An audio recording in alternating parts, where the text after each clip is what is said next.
ఏ పార్టీలో ఉన్నా ఆ నేతల రూటే సపరేట్. రాజకీయాల్లో ఫైర్ బ్రాండ్ ముద్ర వేసుకున్నారు ఆ దంపతులు. గత కొద్ది కాలంగా వారి మాటల తూటాలతో స్వపక్ష విపక్ష నేతలకు కంటి మీద కునుకు లేకుండా చేస్తున్నారు. వివాదాస్పద మాటలతో లేని సమస్యలను కొని తెచ్చుకుంటున్నారు. ఇప్పటికే ఓ సినీ ప్రముఖునిపై మంత్రి చేసిన వ్యాఖ్యలతో ఆ మంత్రి కోర్టు మెట్లు ఎక్కగా తాజాగా మాజీ ఎమ్మెల్సీ చేసిన వ్యాఖ్యలు వరంగల్ తూర్పు నియోజకవర్గంలో తీవ్ర దుమారాన్ని రేపింది. రాజకీయాల్లో తమకంటూ ప్రత్యేక ముద్ర వేసుకున్న కొండా దంపతులు వివాదాలకు చిరునామాగా నిలుస్తున్నారు. గత కొంతకాలంగా సొంత పార్టీ నేతలతో పాటు ప్రతిపక్ష నేతలను సైతం లక్ష్యంగా చేసుకుని మాటలతో వివాదాలను సృష్టిస్తున్నారు. ఇటీవల మాజీ ఎమ్మెల్సీ కొండా మురళి ఆర్యవైశ్య ఆత్మీయ సమ్మేళనంలో చేసిన వ్యాఖ్యలు స్థానికంగా తీవ్ర దుమారాన్ని రేపాయి. తన వద్ద 500 ఎకరాల వ్యవసాయ భూమి ఉందని, గత ఎన్నికల్లో 16 ఎకరాల భూమిని అమ్మగా వచ్చిన 70 కోట్లతో కొండా సురేఖను ఎమ్మెల్యేగా గెలిపించుకొని మంత్రిని చేశారని వ్యాఖ్యానించడం రాష్ట్ర వ్యాప్తంగా తీవ్ర చర్చకు దారితీసింది. 5 సార్లు అంటే 25 ఏళ్ళు ఎమ్మెల్యేగా గెలిపిస్తున్నా, ఇంకా 500 ఎకరాలు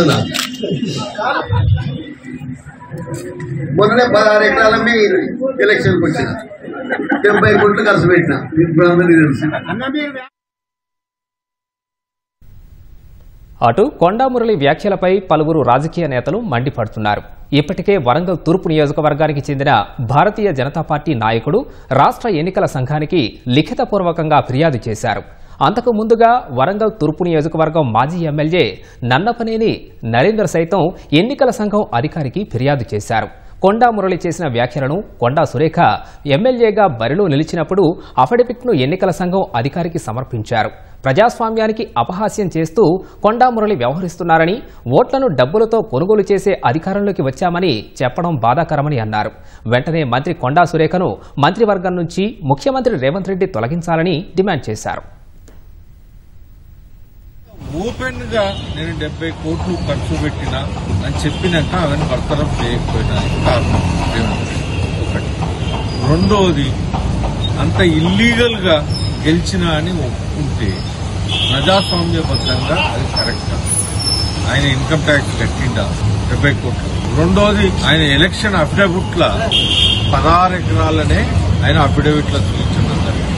మరి 16 ఎకరాలకు 500 ఎకరాలకు కొంత వాళ్ళ ప్రభుత్వాన్ని ఎవరు నమ్మాలి? మేము ఒకటే అడుగుతున్నాం, ఇమీడియట్లీ కొండా సురేఖ కేబినెట్ నుంచి తీసివేయాలి. ఆమెను శాసనసభ్యురాలుగా ఎలక్షన్ కమిషన్ రద్దు చేయాలి. దీని సరైన ఎంక్వైరీ చేసి ప్రజాస్వామ్యాన్ని బతికించండి. ప్రజల యొక్క విలువలను తగ్గించే విధంగా, ప్రజల యొక్క ఆత్మాభిమానాన్ని తగ్గించే విధంగా, ప్రజలు గౌరవించే ఓట్ను దాని యొక్క విలువను తగ్గించే విధంగా ఈ రోజు కొండమురళి చేసిన వాక్యాలను అవి నిజంగా అక్షరాల సత్యం. కాబట్టి దాన్ని పరిగణలోకి తీసుకొని సురేఖ యొక్క ఎన్నికను రద్దు చేయాలని మా డిమాండ్ చేస్తున్నాం బీఆర్ఎస్ పార్టీ. కొండా దంపతుల వ్యాఖ్యలు సొంత పార్టీ నేతలని తీవ్రంగా ఇరుకున పెట్టేస్తున్నాయి. వారి మాటలు రాజకీయంగా ఎటు దారి తీస్తాయో వేచి చూడాల్సిన అవసరం ఉంది.